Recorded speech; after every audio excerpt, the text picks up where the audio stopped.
आज जब मैं 6 तारीख को मम्मी के थ्रू एप्लीकेशन भिजवाई जनता दरबार में, मतलब सीएम साहब के यहाँ, तो पता नहीं इस गुंडे ने क्या किया। ये मेरठिया जो गुंडा है, कोर्ट की तरफ से आया है कि मैं अब जो है 5:30 बजे करीब उठाऊं। पड़ा रहा, पता नहीं क्या किया, ऐसी बेहोशी आई। तो ये तो कभी भी मार सकता है जी, इसे कोई फर्क नहीं पड़ता। ये तो जुर्म पे जुर्म करे जा रहा है। मुझे समझ में नहीं आता, सीएम आप हो या ये है। मुझे ये बात समझ में नहीं आ रही है। आप इसके कर्मचारी हो या ये आपका कर्मचारी है, मुझे ये बात समझ में आ नहीं रही है। ये बहुत समय हो लिया, और इसने क्या किया है ये इससे पता होना लगना बहुत ज़रूरी है। लाइव है। मैं कल भी गया था, कल ये ऐसी हालत नहीं हुई, आज लेकिन ऐसी हालत हो गई कि मैं 5:30 बजे उठाऊं। क्यों? मैं पहचान लेता हूँ, ऐसा नहीं। ऐसा क्या हुआ है? मैं नहीं कह रहा कुछ, लेकिन हुआ क्या है ऐसा जो 5:30 बजे उठाऊं?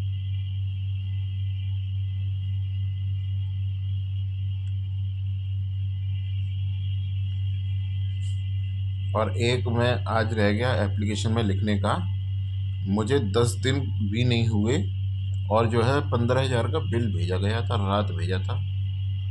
वो मैं प्रिंट करके दूंगा, भेजो। 15,000 रुपये का बिल, मतलब 15,000 रुपये कभी भी। मुझे एक बात का जवाब दे दो, किस तरीके से रोकूं मैं इसे, मुझे ये बता दो।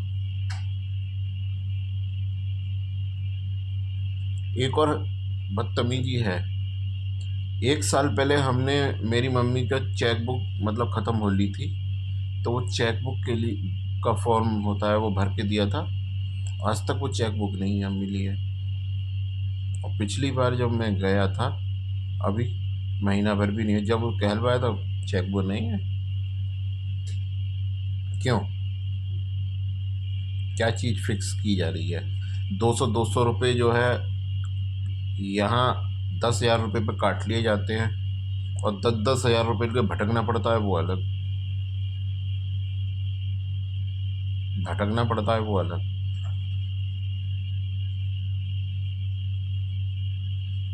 क्यों? ये जांच है या वारदातें हो रही हैं? ये वारदातों को अंजाम दिया जा रहा है।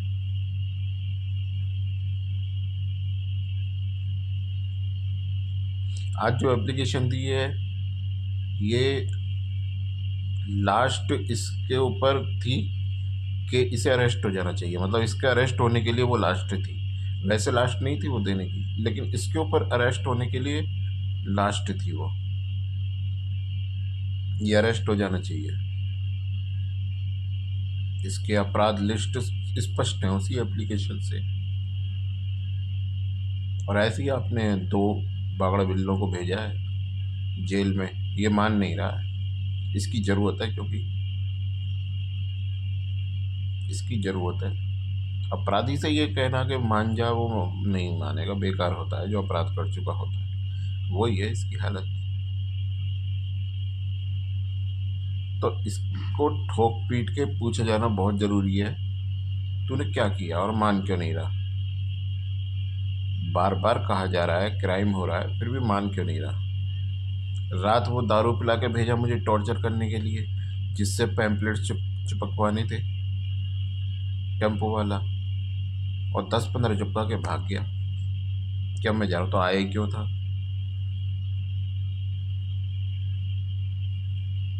आए क्यों था, ये है।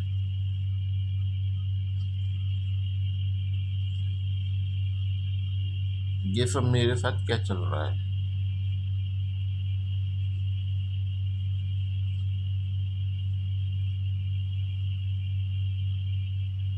हुँ?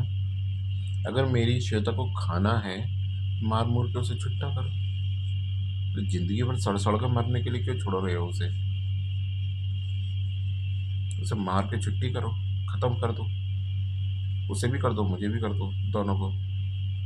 उसका कोई अस्तित्व बचा नहीं है ना। जुर्म किया दूसरों ने, है ना, सहा हमने, है, और उसका दंड भी अब हमें ही भोगना है, नहीं तो पोलें खुल जाएंगी। सारी बात यही है ना, मूल कारण जो सब फालतू की हो रही हैं।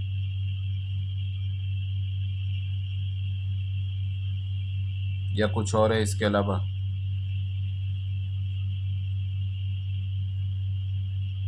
तो मेरी श्वेता कैद में है, आपने मुझे एक बात समझाई, इतना लिखने की जरूरत क्या है?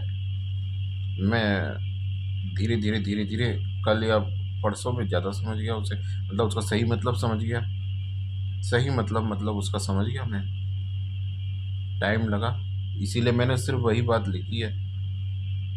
तो उसी हिसाब से मेरी पत्नी कैद में है 1 साल से। मेरी श्वेता को कैद में 1 साल से रखने वाले को अरेस्ट किया जाए, रिमांड पे लिया जाए। रिमांड इसलिए कि वो बच जाएगा। क्या जी, इनका क्या मतलब इससे, इनका क्या मतलब इससे? तो ये मतलब खुर्जा के लोगों से ही है जिनके नाम दिए थे, उसके लिए भी रिमांड होनी बहुत जरूरी है, वरना उसे कैसे पकड़े, वो कैसे पकड़े जाएंगे? रिमांड इसलिए जरूरी है। बिना रिमांड के तो ना अन्याय ही रह जाएगा ना।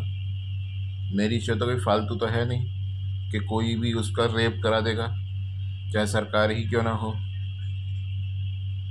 रेप तो उसका कोई नहीं करा सकता ना। और मेरी पत्नी कैद में क्यों है?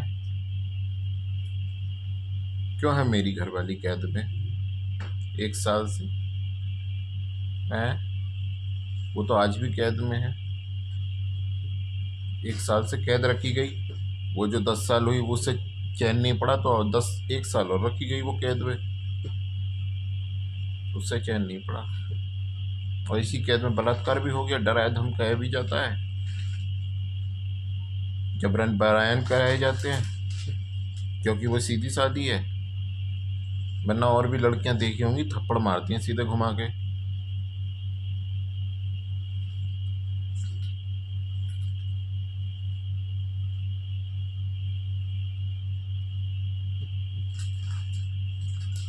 मुझे पता है ये सब वीडियो पहुंच जाती है आप तक, मुझे मालूम है। इसीलिए कृपया मेरी पत्नी कैद से आज़ाद करा के मुझे दी जाए। सुरक्षित का कोई मतलब नहीं है, बच्चा अपने माँ बाप के पास होना चाहिए, वाइफ अपने पति के पास होनी चाहिए। सुरक्षित उरक्षित से कोई मतलब नहीं है, इन सब चीज़ों का कोई अर्थ नहीं है। और अगर आपको जांच करनी है तो जब तक मैं नहीं जाऊंगा लखनऊ से, इतना जब तक नहीं कहेंगे, मैं इतना बता रहा हूँ बस। अगर जब कोई जांच करनी है बची हुई तो नहीं जाऊंगा जब तक मैं यहाँ से। हम रहेंगे, लेकिन उसके लिए फिर हमें फ्लैट तो लेने दीजिए, इसे रोको तो कम से कम। ये हमें फ्लैट भी नहीं लेने देता है, हमारी ऐसी तैसी कर रखी है इससे। 30,000 रुपये महीने हम दे रहे हैं, उसमें पता नहीं कितने ले लेता है, ये समझ में नहीं आ रहा। हमें फ्लैट तो दिलवाइए कम से कम। हम होटल में कैसे रहें, कब तक रहें? 30,000 रुपये महीने, पैसा तो हमारा पहले ही लूट लिया। किस पेंशन का इतना होता है कि 30,000 रुपये महीने का हम दें? और उसमें भी ओवर ले लिया जाता है हमसे, हैं?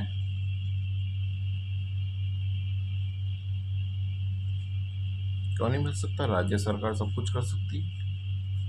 पर मुझे एक बात और चाहिए, ये आपका मुलाजिम है या आप इसके मुलाजिम हो? मुझे इतना और बताइए, जो ये मानता नहीं है क्राइम करने से।